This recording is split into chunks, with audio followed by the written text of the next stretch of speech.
What's up friends, Durosai here. Hope you're doing well and staying creative. In this video, I'll be going over 5 of my favorite free plugins, and I'll be putting links to those plugins in the description below. And if you want to support me or the channel, you should like the video, subscribe to the channel. You know, it helps with the YouTube algorithm. You know, if it shows YouTube that the content's good, and then YouTube will recommend it to other people. And while you're at it, you might as well follow me on Instagram and check out some of my music, because why not, right? Alright, let's get into it. Alright, so the first plugin is called Hysteresis. It's kind of like a delay, but like more like a grain delay with some other kind of modulation effects built in. I don't know exactly how it works, but it makes these very weird alien glitchy texture ear candy effects. I talked about this in my breaking down my Hot Boy tracks, or Hot Boy record track, Art to Detroit. So I'll put a little thing so you can see that video if you haven't already. But yeah, let me show you this in action. So I have a cough. This is the dry signal. Just random sound. You can literally put anything through this and it sounds cool. So let's start messing with it. So that's the delay kicking in. That's just delay. Now we got all these modulation things.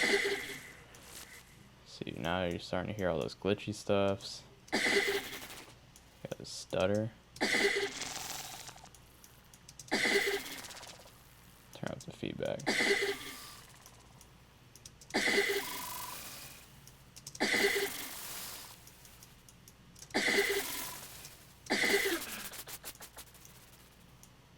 Really crazy. It almost sounds like little like mosquitoes flying past your head. I don't know.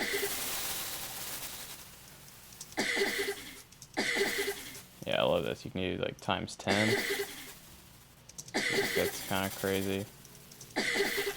So you know, the cool thing with this is you can oh yeah, see, that sounds so dope. So you can kind of just record all these. So you know, you can just resample these, record them, and then use them, just chop them up, use them for effects, textures, whatever you want. You know, I think there's a lot of really neat possibilities, especially if you just record a long session with you just kind of messing with all these parameters, especially when you automate these so that you're like kind of changing the rate and the time. These things can get like real wacky. Like, let me try getting this to sound wild. Just like if I, you know, all the way up, feedback all the way.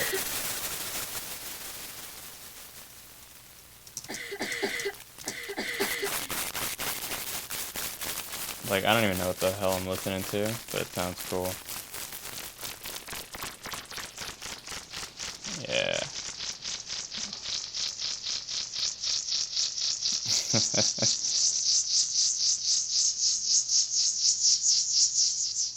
Yeah, so that's hysteresis for you.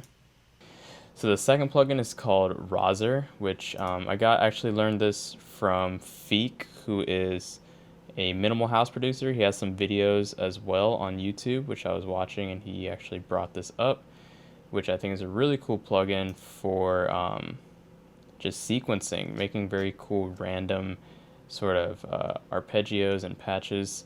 So yeah, sorry if you don't have Ableton, you can't get this obviously because it's Max for Live. Sorry, not sorry, but it is what it is. It's the only plugin on this list that is, you know, Ableton specific. So anyways, I got operator here just with like just a sine wave. And the cool thing about this is that you can set this like random. If you click one of these, it just generates all these random sequences. And you can also set it to a specific key or scale. So I have it here. You can do like harmonic minor. Maybe we can just stick with C, C minor. Then you can do, you know, it goes through that, which is like, you know, it's already sounds pretty cool. And what I like to do is just record the MIDI from a bunch of different patterns. So for example, I'll go into here, go to where is it at? Operator. And then you just take that.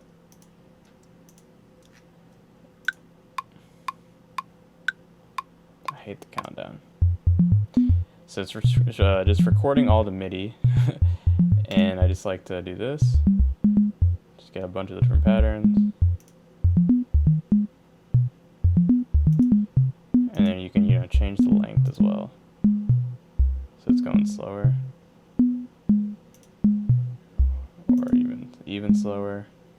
And then, you can also change these. You have like octaves that you can change here as well. You can, set what range you want. And so once I do that, then I'll kind of just stitch together a bunch of different parts, these MIDI sections that I like. So maybe I might like a little section from here and a little one from there. I'll just kind of stitch them together and then add my own notes and whatnot. And I think it's just a really cool idea generator. So, if you're kind of stuck on something and can't think of a patch or a melody, just drop in some rozzer, play around with the randomness, and just see what happens. And a lot of times, for minimal stuff, sine waves work really well. I've used some like FM bell pads, which sound cool. Literally, you can put anything in here, but just to throw out some ideas. That's some stuff that I've done with it. And you can make these so it's not just like 4, 8, 16. You can change the length of these patterns here, and then how much you can control pretty much everything, like octaves, velocity, notes, gate. You have a lot of control over these parameters, but personally, I just use it for these like randomized functions, just to get some thoughts out, some ideas out there to inspire me, really. So yeah, that is rozzer. So plugin number 3 is called Spaceship Delay, and this is pretty self-explanatory in the name. It's essentially a very spacey sounding delay with some tape delay characteristics and some other modulation parameters. And so with this, I really like the ping pong, and I like doing sort of a slapback delay, so very short decay time. So as you can see, I'm using the cough again. So I really like turning up the feedback with this one, and you can get these flangey effects.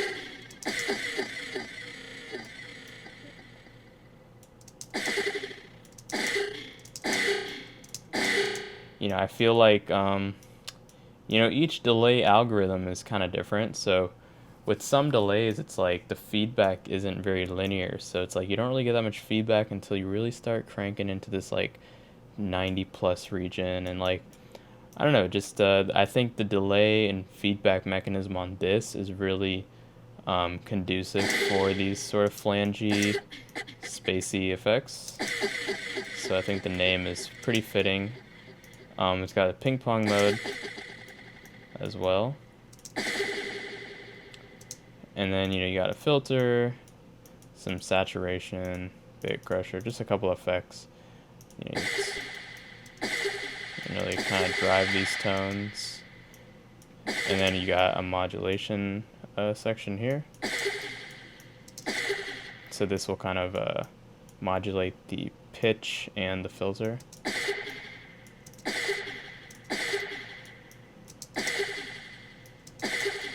Maybe it doesn't do the pitch, I'm not sure. I thought it did, but it doesn't actually sound like it is. Oh no, it is, yeah. And then you have another effects section. So you need a phaser. So I think, with all this, you can really get these very weird delay effects sounds, which I'm a big fan of, as you can tell, because the first plugin was hysteresis, and now you got this. So I'm a huge fan of really interesting sounding delays. Let's play around with this a little bit more, just so I can show you. Put this back on single. Oh yeah, he's got this dual stereo mode, so you can control each left and right individually.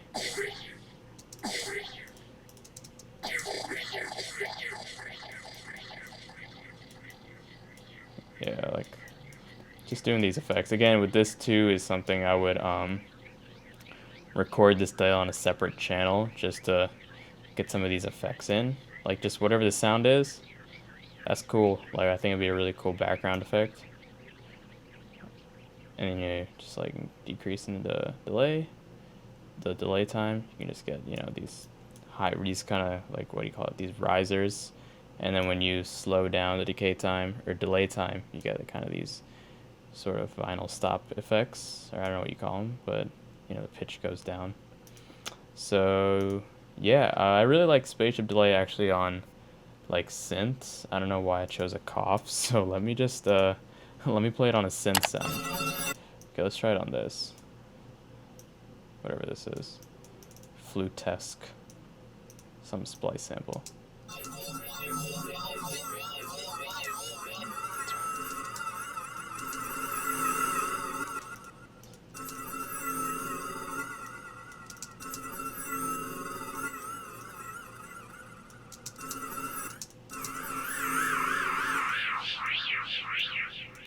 Yeah, it just gets wild, especially when you really crank up the feedback and take the delay from one extreme all the way to the other. It almost like breaks the plugin, so that's always fun. So yeah, that is spaceship delay. So now to plugin number 4, which is called Head Crusher. This is a saturation plugin, and the reason I like this is because it's a very it's a subtle saturator. It doesn't go too overboard with the amount of distortion, but it still adds a nice amount of like bite and texture and fatness to the sound. But you know, sometimes you don't want to go too crazy with the distortion.